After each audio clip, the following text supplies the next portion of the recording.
এক গ্রামে বাস করত এক চাষি। তার নাম ছিল মোহন। সে তার গিন্নি আর একটা ছোট্ট ছেলে জয়কে নিয়ে বেশ সুখে দিন কাটাচ্ছিল। গিন্নি, কই গো গিন্নি, অনেক বেলা হয়ে গেল যে। কাঁচি আর ঝুড়িটা দাও দেখি, লাউগুলো কেটে বাজারে নিয়ে যেতে হবে। এই নাও, লাউগুলো বাজারে বিক্রি করে বাজার করে নিয়ে এসো। ঘরের বাজার শেষ। সে নিয়ে আসবো। আর ছেলেটা কই? ওকে দেখছি না যে। ওকে ডেকে দাও, ওকে সাথে নিয়ে জমিতে যাই। একটা লাউ ওর কাছে দিয়ে দেব। ও লাউ নিয়ে বাড়িতে এলে লাউটা রান্না করবে, কেমন? জয়, ও জয়, বাবা কোথায় তুই রে? এদিকে আয় তো দেখি। কি হয়েছে মা? তোর বাবার সাথে মাঠে গিয়ে লাউ নিয়ে আয়, রান্না করতে হবে সে। কি মজা, কি মজা, লাউয়ের মোরব্বা খাবো। পাগল ছেলে আমার, লাউ পেলে আর কিচ্ছুটি চায় না। হ্যাঁ মা, আমার লাউ খেতে অনেক ভালো লাগে। হ্যাঁ বাবা, হ্যাঁ এখন তাড়াতাড়ি চলো তো, অনেক দেরি হয়ে গেল যে।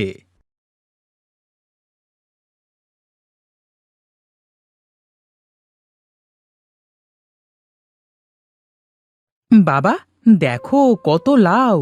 এইসব লাউ আমার। আমিও বড় হয়ে তোমার মতো লাউ চাষ করব। এইসব জমিতে লাউ ফলাবো, আর অনেক বড় বড় লাউ হবে। একটা মানুষ একা নিয়ে যেতে পারবে না, এত বড় লাউ হবে। হ্যাঁ, পাগল ছেলে, লাউ আবার এত বড় হয় নাকি?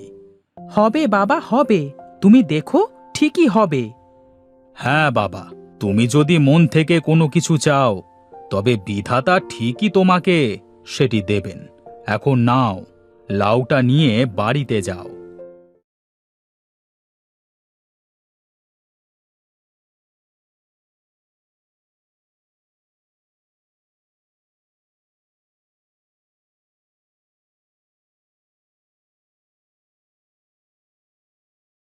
মা, মা, দেখো, লাউ নিয়ে এসেছি। আমাকে লাউ দিয়ে মোরব্বা বানিয়ে দাও। আচ্ছা বাবা, তুই যা, গিয়ে পুকুর থেকে গোসল করে আয়। আমি তোর জন্যে লাউ দিয়ে মোরব্বা বানিয়ে দিচ্ছি। জয় চলে যায় গোসল করতে।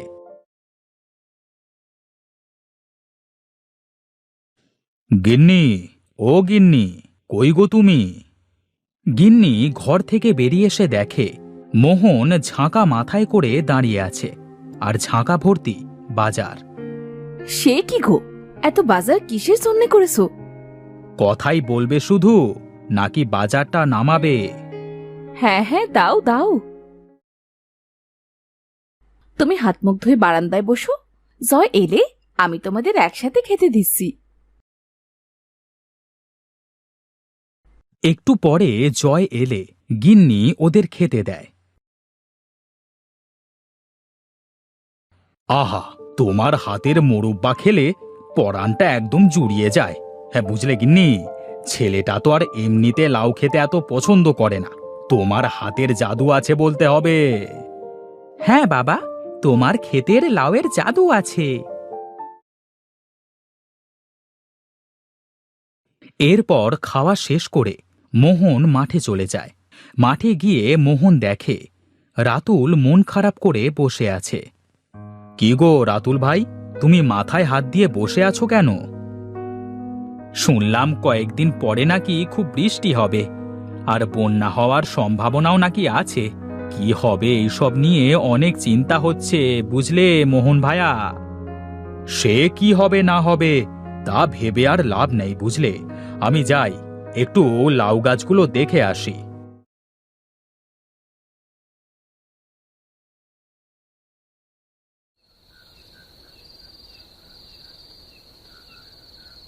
বুঝলে গিন্নি, সামনে নাকি বন্যা হবে। মাঠ ভর্তি ফসল। এখন যদি বন্যা হয়, তবে মানুষের বিপদের কোনো শেষ থাকবে না। কি আর করা যাবে বলো? আমিও পাশের বাড়ির তমাল আর তমালের বউকে বলতে শুনলাম কয়েকদিন পরে নাকি বন্যা হবে। এই সময় বন্যা হলে খাবো কি বলো? সে যা হবার হবে, তা তুমি চিন্তা করে শরীর খারাপ করো না তো। ঘুমিয়ে পড়ো, অনেক রাত হয়ে গেল যে।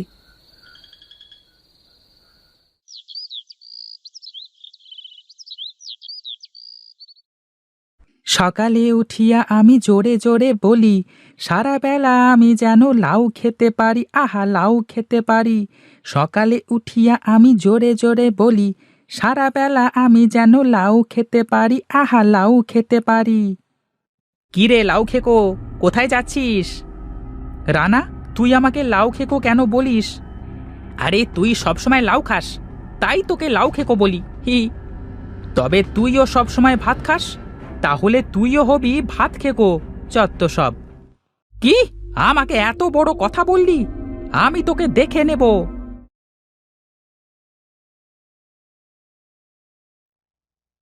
জয় যেতে যেতে দেখে নদীর ধারে একটা বাচ্চা মেয়ে বসে কাঁদছে। কে তুমি? তোমাকে এই গ্রামে এর আগে তো কখনো দেখিনি, আর তুমি এখানে এভাবে বসে কাঁদছো কেন? আরে, এই ছেলেটা আমায় কিভাবে দেখলো? মা বলেছিল যারা ভালো মনের মানুষ শুধু তারাই আমায় দেখতে পাবে। তাহলে এই ছেলেটা নিশ্চয়ই ভালো মনের মানুষ।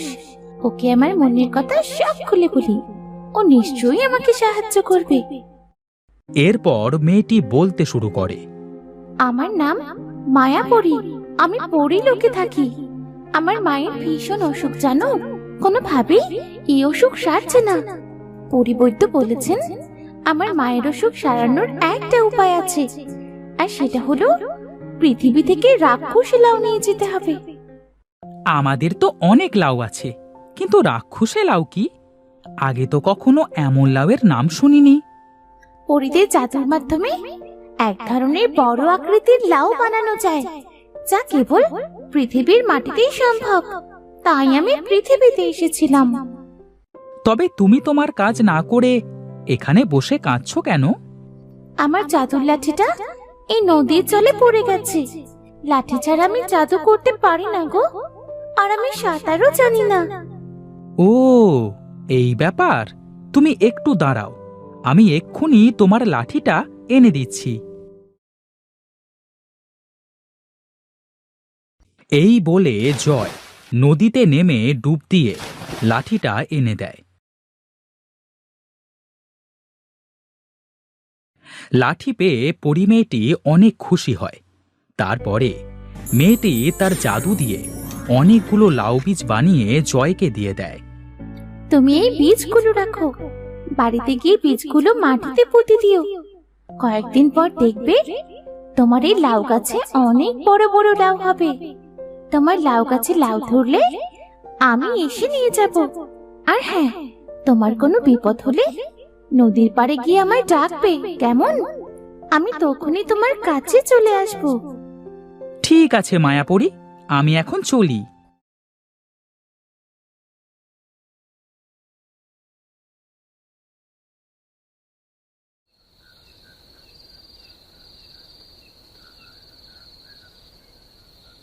এখন তো রাত হয়ে আসছে, বীজগুলো রেখে দিই, সকাল হলে বীজগুলো লাগিয়ে দেব। সেদিন রাত থেকে মুষলধারে বৃষ্টি শুরু হয়। গিন্নি, যেভাবে বৃষ্টি শুরু হলো তাতে মনে হয় মাঠ ঘাট সব কিছু ডুবে যাবে। তাই তো দেখছি গো, চিন্তা করো না, বিধাতা ঠিকই একটা পথ পার করে দেবেন। অনেক রাত হয়ে গেল, এবার ঘরে চলো তো।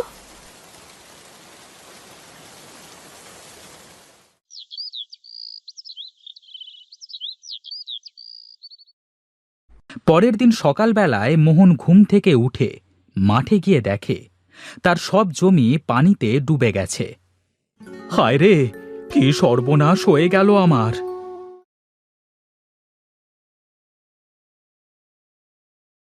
মোহন তার ক্ষেতের দুরবস্থা দেখে বাড়িতে এসে মাথায় হাত দিয়ে বারান্দায় বসে থাকে। কি হয়েছে বাবা, তোমাকে এত চিন্তিত লাগছে কেন? বন্যায় আমাদের সব লাউ ক্ষেত নষ্ট হয়ে গেছে, চিন্তা ছাড়া কি আর করব বলো? তুমি চিন্তা করো না তো বাবা, আমার কাছে মায়াপরীর জাদুর লাউ বীজ আছে। এই বীজগুলো লাগালে এখান থেকে গাছে অনেক বড় বড় লাউ হবে বাবা। কি বলছো এসব আবোল তাবোল? তুমি কোথায় পেয়েছো এই বীজ? এরপর জয় তার বাবাকে সব ঘটনা খুলে বলে। বাবা, এইসব পড়ি বলে কিছু হয় না, আর এসব রাক্ষসে লাউ বলতেও কিছু নেই। বাবা, তুমি বিশ্বাস করলে না তো? আমার কাছে যখন লাউ হবে তখন তুমি ঠিকই বিশ্বাস করবে। এই বলে জয় একটা টবের মধ্যে বীজগুলো দিয়ে ঘরের চালের উপরে রেখে দেয়। একদিন সে দেখে তাদের মধ্যে কিছু চারা গাছ গজিয়েছে।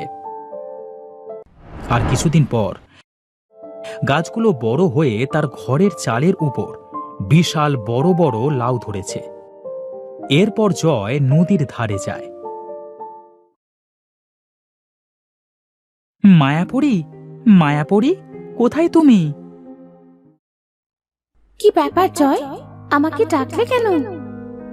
আমাদের ঘরের চালে অনেক বড় বড় লাউ ধরেছে। তোমার লাউগুলো তুমি নিয়ে যাও। ওই লাউ? আমার আর লাগবে না ওই সব লাউ।